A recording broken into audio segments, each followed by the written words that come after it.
तो आज का दिन में जो मैं मुद्दा उठाया ना बाबरी मस्जिद का, वो होगा नहीं होगा बाद में सोचिए। आज के दिन में ये सारा इंडिया का मुसलमान लोग मेरा साथ दे रहा है।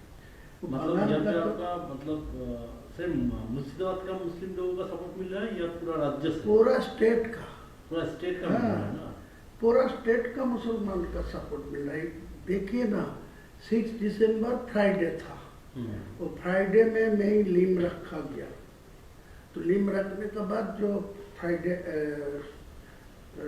सैटरडे था, तो मैं 6 दिन बाद फर्स्ट जो जुम्मा है, आज जुम्मा हुआ, तो जो जुम्मा आया तो किसी को ऐलान नहीं किया, किसी को नहीं बुलाया। खुद 1 लाख लोग सारा स्टेट से मुसलमान लोग आ गया वहाँ जुम्मा के नमाज पढ़ने के लिए। उनका घर घर अच्छा मार्बल दे के मस्जिद है, वो मस्जिद छोड़ के यहाँ चला रहा है। इतना इमोशनल आया इनको ऊपर। वो स्टेट को भी तो आ रहा है, पास में झारखंड, बिहार, आसाम, त्रिपुरा, सब लोगों को कुछ न कुछ आने वाला है।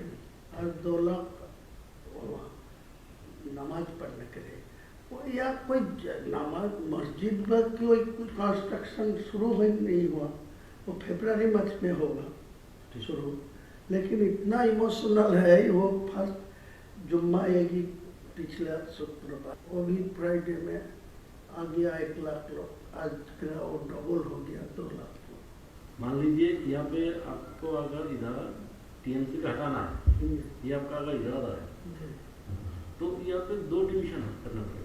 एक है भाजपा को पास हिंदू का वोट, वो तो कन्फ्यूजन हो ही जाएगा। और आप मैं जितना मुसलमान लोगों को मेरा पास वोट देने के लिए मैं आवाज उठा रहा, तो ऑटोमेटिकली आपका हिंदू वोट आपका पास जाएगी, भाजपा का पास जाएगी। वो कैसे जाएगा? कैसा इससे कहेगा, जो हिंदू लोग ममता बनर्जी के ऊपर भरोसा कर रहा है, वो अच्छा तरीका से मालूम है जो मुसलमान लोग को 100 से 90% चुनाव में ममता को पास है, तो वो वोट जो चुनाव से हट जा रहा है, जो मुसलमान वोट वहाँ से हट रहा है, तो वो हिंदू लोग और देखेगा जो वो ममता बनर्जी सत्ता में नहीं आएंगे, तो उनका एक ही ऑप्शन है जो बीजेपी को, भाजपा को।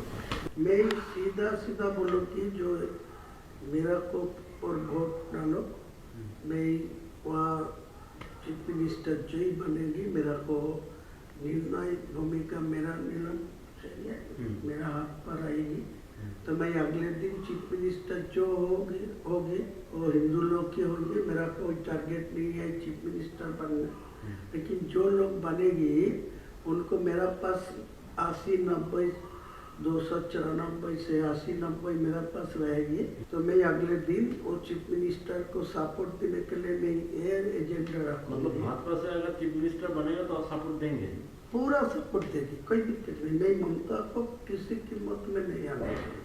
मान लीजिए ऐसा कुछ पोजीशन हो गया कि आपके पास मान लीजिए 50-60 आसन आ गया और भाजपा का होगा तो टीएमसी के पास बराबर का होगा, तो उस वक्त अगर आप टीएमसी को वो ताकत लगाएगी मेरे को सपोर्ट लेने के लिए, लेकिन मैं नहीं दूंगी, मैं भाजपा को दूंगी। लेकिन आप अंडरग्राउंड में आपको सब जो एग्रीमेंट करने चाहिए कर लीजिए, कोई दिक्कत नहीं।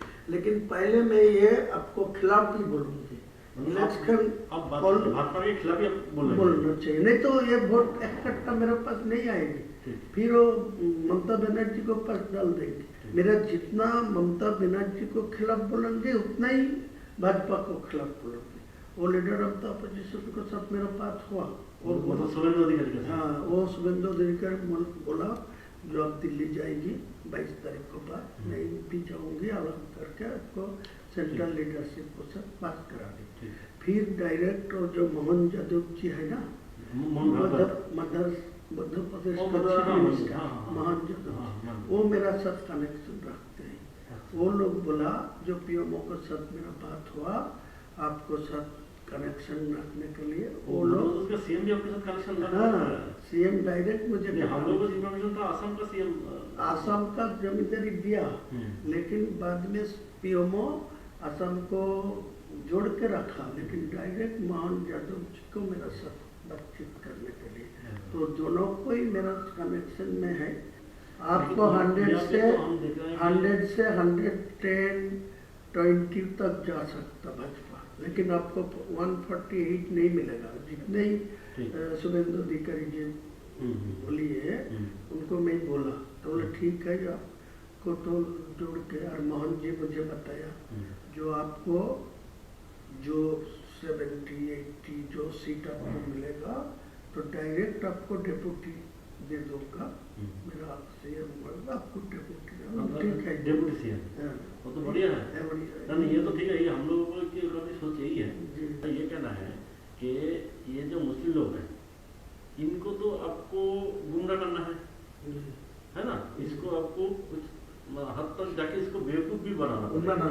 अगर आप बेवकूफ नहीं बनाएंगे तो वो उनका पास चला जाएगा। तो ये आपका पॉलिसी क्या, मतलब पॉलिसी ऐसा ही है। देखिए मैं उनको भी बोला, शुभेंदु जी को बोला मेरा पास पैसा चाहिए, मैं मुसलमान को इकट्ठा करने के लिए, उनको चुनाव में मेरा पास वोट लेने के लिए, वो एक सीट में 3 करोड़ 4 करोड़ खर्चा होगा।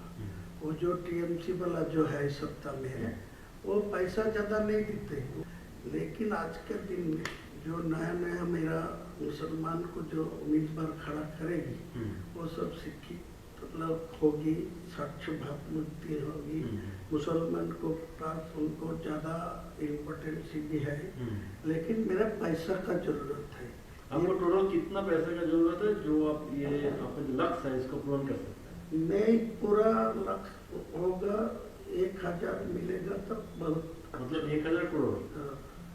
तो ये जो है इसको मतलब कैसे आपको, मतलब आपका प्लानिंग क्या क्या है, मतलब प्लानिंग ये यही पैसे है। से आपका क्या, आप कैसे इसको तोड़ेंगे, मतलब मुस्लिम वोट को कैसे तोड़ेंगे इस पैसे से? कुछ जगह मेरा जो गांव है जो जनरल है, इतना दिन से मेरा खिलाफ जो जितना बार मैं चुनाव लड़ा तो आपका पार्टी का कोई उम्मीदवार था, तो उम्मीदवार को पास ज़्यादा पैसा भी आ रहा है, लेकिन वो पैसा ग्रास रूट में वो यूज नहीं पहुँचा नहीं। लेकिन मेरा इतना ग्रास रूट में आदमी है, उनको घर घर कोई पैसा पहुँचेगी ना तो ये कोई बेअहमी नहीं करेगी। ये मेरा मतलब अगर पैसा अगर माइनॉरिटी बेल्ट में आ जाए और आपका यहाँ पे मुस्लिम वोटर्स है पहला से ही मेरा जो ऑप्शन रहेगी, मैं जो 1000 करोड़ रुपया आपको मांगते हैं ना, तो मैं 300 करोड़ रुपया में पहले से वो जो आपको बिहार में जो चुनाव नीतीश कुमार जी जो फॉर्मूला में किया, जो 1,000 करके 12 महीना में एक साल में 12,000 है, वो दे दिया 10,000 करके पर फैमिली, तो पूरे वोट तो आपका पास चला गया। मतलब आपका कहना है कि ऐसे ही आप उसको बेवकूफ बना, लेकिन उन लोग क्या इतना बेवकूफ बनेगा? जरूर बनेगा ना, आपका आप तो पास ज्यादा बुझेगा। मेरा आपको ज्यादा नहीं बोलूंगा, मैं आपको मेरा आज के दिन में आपको ये भरोसा दे रहा है, जो मेरा पास 1000 रुपया आप देगी तो आपको पूरा फायदा मिलेगा। और मेरा ये भी आपको एग्रीमेंट करके देंगे, जो मेरा सीट तो 70-80 होगी, आपको 100 से 120 तक पहुँच जाएगी, तो ममता बनर्जी वो 100 से नीचे रहेगी। तो मैं साफ चुनाव को बाद लोगों को समझाएगी, जो सेंट्रल में बीजेपी है इनको 3 टर्म्स जो ममता बनर्जी था, कोई डेवलपमेंट नहीं हुआ मुसलमान के लिए, कोई डेवलपमेंट बंगाल में नहीं है। 100 का गारंटी दिया, जो 100 दिन का जो काम लेबर का, वो भी पैसा अभी तक नहीं मिला ठीक ठाक से। सारे ये मुसलमान मेरा ऊपर पूरा भरोसा करेंगे, आपको याद दिलाते हैं। अगर आपका ग्रासरूट वाले जो मुस्लिम लोग हैं वो अगर उस वक्त अगर आपको बोले कि आप यहाँ पे बाबरी मस्जिद बना रहे हैं दादा, तो उधर तो बीजेपी ने हम लोगों का बाबरी मस्जिद को तोड़ा था, तो उसको हम लोग क्यों सपोर्ट दे, तो अब आप उसको कैसे समझे? मैं तो पहले से ही बोल रहा है, मैं चुनाव में मुद्दा उठाया जो आज का दिन में डायरेक्ट कोई टीएमसी को 150 में पहुँच देना चाहिए, तो वो भी बाबरी मस्जिद नहीं होने देगा। और भाजपा को 150 में पहुँच जाएगा तो भी डायरेक्ट मेजोरिटी मिलेगा, तो मेरा बाबरी मस्जिद नहीं होने देगा। इसीलिए मैं बोला 294 में मैं 100 दो और वो 100 मिले भाजपा को, तो 94 टीएमसी को मिले, तो मेरा सीएम जो ही बनेगी मेरा निर्णायक भूमिका में रहेगी। मेरा तुम्हारा ये बोलना है कि अगर आपको 70-80 सीट मिल गया तो भाजपा से वो तो जय चीफ मिनिस्टर बने, मेरा तो सपोर्ट तो लेना आपका ही सपोर्ट चाहिए। वही हम बोल रहे हैं कि आप मान लीजिए टीएमसी को भी 50 और 150 के आसपास मिल गया, उसको भी मिल गया, तो आप सपोर्ट आप उस वक्त किसको, अगर टीएमसी की तरफ चला गया तो कहीं नहीं जाएगी। मैं तो आपको इसीलिए देखिए, आपको कोई सपोर्ट देने का कोई प्रॉब्लम होते तो मैं आज के दिन में साफ बोलते, आपको साथ कोई बैठने नहीं चाहते, वो तो है। आपको साथ कोई पैसा भी नहीं लेना चाहते। मैं इतना ईमानदार आदमी है, मेरा 62 उम्र है, मैं किसी को पैसा लेके बा किसी को साथ कोई भी करप्शन में जुटा नहीं है। तो दादा हम लोग कंक्लूजन में आ जाते हैं कि यहाँ पे हम लोग कॉन्फिडेंस के साथ हायर अथॉरिटी को बता देते हैं कि आपका ये धनराशि चाहिए, ये अगर आपको अमाउंट मिल गया तो आगे जाके आप एटलीस्ट 50 to 60 वोट आप आपको जो आजाद देना है मेरा एक साथ में नहीं चाहिए, मैं पार्टली देना चाहिए।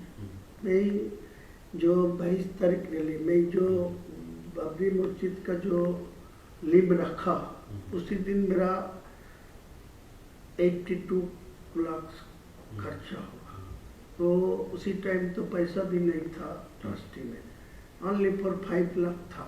मेरा बिजनेस का पैसा डाल के वो किया, तो आज के दिन में वो 6 से 7 करोड़ आ गया, मेटेरियल्स भी 2-3 करोड़ को आ गया, ईटा स्टोन। ये तो हम लोग देख रहे हैं वीडियो में इसमें कि आपका एकदम ऐसा ही चल रहा है। तो मैं आपको यही बोलते हैं, जितना जल्दी है 2 करोड़ 200 करोड़ दे दीजिए मेरे को, साथ दिल्ली हो कोई ऐसा कॉन्फिडेंसली कोई ना, ये सुरेंद्र अधिकारी को सब मैं टाइम से बात हो रहा है, मैं फर्स्ट टाइम सब सुरेंद्र मेरा है, तो आपको पूछ लेगी तो मालूम हो जाएगी। नहीं, हम बोल रहे हैं कि ये जो फंड मतलब आपके पास आएगा, तो ये फंड आपको थ्रू सुरेंद्र अधिकारी आपको लेना है या आप डायरेक्ट इसमें हैंडल करना है? डायरेक्ट करना चाहिए। तो वो कॉन्फिडेंस सुरेंद्र अधिकारी मुझे बताया जो आपको दिल्ली लेके जाओगे, दिल्ली को जो बंगाल का जो इलेक्शन के जो मोहन यादव जी मुझे बताया, जो पीएमओ के साथ वो डायरेक्ट रिलेशन में है, और वो हेमंत बिश्व शर्मा जी असम का चीफ मिनिस्टर भी उनको साथ है, वो पीएमओ जी मेरे को साथ रिलेशन रखने के लिए डायरेक्ट करा। तो वो भी बोला मैं दिल्ली में मध्य प्रदेश भवन में वो बुला लेंगी बात करनी, लेकिन उनको साथ मेरा कोई पैसा के लिए बातचीत नहीं हुआ। वो यही बात बोला जो आपको मेरा। तो आप एक काम कीजिए, जहाँ पे भी आपको पैसे के लिए पूछा जाएगा यही अमाउंट ही बता दीजिए जी, वरना क्या होता है ना, मान लीजिए हम तो आपका तो हम लोग इमेज खराब आप तो जानते हैं, तो आप हर एक जगह में ना यही अमाउंट, तो हम इसको ही प्रपोजल में हम लोग रखेंगे, ठीक है। और है दादा यहाँ पे जो सीट है, देखिए हर एक सीट में तो मुस्लिम वोटर इक्वल नहीं है, कोई जगह में 10% है तो कोई जगह 50% है तो कोई जगह 80%। वो भी आपके काम पर आएगी, कोई 20% होगी वो मैं उम्मीदवार खड़ा नहीं करें, वो तो 80% हिंदू मेजोरिटी सीट है, वो आपका ही फायदा मिलेगी। जो मेरा 135 और 45 सीट में जो चुनाव लड़ेगी ना, जो हवा में मेरा पास जो वोट हो रहा है, वो जो आवाज़ उठेगी, मुद्दा उठेगी, उसी टाइम जो 20% आए वो भी उनको पास चुनाव में वोट नहीं डालेगी, वो कांग्रेस को पास, सीपीएम को पास ठीक है। जो वोट डालेगी तो वो तो फायदा भाजपा के ही मिलेगी। आप लोग सपोर्ट करेंगे ना? करेंगे। मैं तो बोला आप ये एग्री होगी, मेरा को ये मदद करेगी तो आप भाजपा को जहाँ बैठ के जितना नेता को सब बैठ के, लेकिन ये कॉन्फिडेंशियल इलेक्शन का टाइम था, ये किसी को खुलना नहीं चाहिए, पता नहीं होना चाहिए कि आपके साथ बीजेपी का सहयोग कोई है। ये होने का तो मेरा रिजल्ट खराब नहीं, ये होने से तो आपके पास से मुस्लिम लोग निकल जाएगा। वो बोलेगा जो इनको पर्सनल इंटरेस्ट में ये सब किया, ठीक। नहीं तो वो कोई खुलना नहीं, मैं चैलेंज करके तो बोलूंगा, लेकिन मेरा को साथ आपका एग्रीमेंट होगा, साइन होगा, मैं इलेक्शन का बाद आपका चीफ मिनिस्टर होगा, जिसको भी आप निर्णय लेंगे मैं खुलना सपोर्ट देंगे, लेकिन मेरा कुछ दफ्तर तो मिलना ही चाहिए मुसलमान लोगों के लिए, तो एडजस्टमेंट होगा। तो मेरा क्या दिक्कत है? कोई दिक्कत नहीं, मैं ओपन बोल रहा हूँ, जो ममता भाजपा कोई चीफ मिनिस्टर होंगे मेरा कोई दिक्कत नहीं है, कोई प्रॉब्लम नहीं। तो आप आपको वोट तक यहाँ पर आपको अंदर से आपको शुभेंदु अधिकारी के साथ रिलेशन रखना है, लेकिन ओपन में आपको उसको गाली भी देना है। वो तो बातचीत करके रखा, वो भी मेरा खिलाफ बोल रहा है। हाँ। वो भी काल बोला परसों, हाँ, वो बोला जो मैं इनको भी जो बाबरी मस्जिद का नियम रखा तो वो मैं 150 तक पहुंचने दीजिए, मैं चीफ मिनिस्टर होने दीजिए तो इनको मैं रोक दूंगा, इनको बाबरी मस्जिद नहीं बनने दूंगा। वो तो बोलना ही चाहिए, तो मेरा कोई दिक्कत नहीं है। मुस्लिम लोग बेसिकली ना बहुत इनोसेंट होता है। हाँ, बहुत, तो इसको बेवकूफ बनाना बहुत आसान है। ये उसी सबको बोल रहे हैं। आज के दिन को 100 मुसलमान से 80 मुसलमान को मेरा खिलाफ कोई बोलेगी तो आपको तोड़ के मारने जाएगी, देख लीजिए आप परीक्षा करके, ऐसा ही हालत। आप उनके इमोशन को पकड़ लिया, ये जो बाबरी मस्जिद वाला इमोशन है इसको पूरा पकड़ लिया। इसीलिए तो मैं जानबूझ के ये, वो तो आपको कुछ आदमी मेरे को धमकी दे रहा है, बोला वो बाबरी मस्जिद को छोड़ दीजिए, तुम हुमायूं को नाम पर करें, तुम दूसरा को नाम पर ले हुए, लेकिन वो दूसरा नाम पर छोड़ेगी तो इमोशनल टूट जाएगी। आज का दिन में जो इमोशन है बाबरी के नाम पे है, लेकिन बाबर क्या वो मेरा बाबर को साथ कोई लेना देना नहीं है, वो एक मस्जिद था, इसी इनको पास इमोशनल है। जो मस्जिद तो था अल्लाह का घर, बाबर से आपको लेना देना नहीं। अच्छा, और यहाँ पे दादा मान लीजिए ये बाबरी मस्जिद कोई वजह से नहीं बन पाया तो आगे जाके क्या हो सकता है? देखिए, एक सच बात है, जो आज का दिन में जो आया, मैं तो फरवरी में ये शुरू कर दूंगी, सारे प्रकल्पों तो मैं अभी शुरू नहीं करेंगे, सिर्फ वो बाबरी मस्जिद का फरवरी से शुरू करेंगे, स्टार्ट होगी। स्टार्ट होने का 5% काम चलेगी वो चुनाव को टाइम तक, तो चुनाव खत्म हो जाएगी तो काम चलेगी। कोई ऐसा हालत आएगी जो सरकार मेरा ऊपर निर्णय हो सकती होगी तो उनको समझा के वो मस्जिद बना देगी, कोई दिक्कत नहीं। कोई रोक दिया, कोई कोर्ट में जाके रोक दिया, कोई किसी को लिए रोक दिया तो मेरा को ऊपर का गुस्सा नहीं आएगी, वो बोला ये तो हर कोशिश किया। या हो सकता है, या आप मान लीजिए 5% करके आपको तो वोट मिल गया, अभी जाके अगर तो दूसरे किसी से केस डलवा दीजिए, कोई केस डला के कोई रोक देगा तो मेरा क्या था, कोई ये तो मेरा इलेक्शन के फायदा है, वो आपको बोला ना, मेरा दिमाग ऐसा ही है, मैं 62 प्लस उम्र है, मैं 43 इयर्स से मैं पॉलिटिक्स पे है,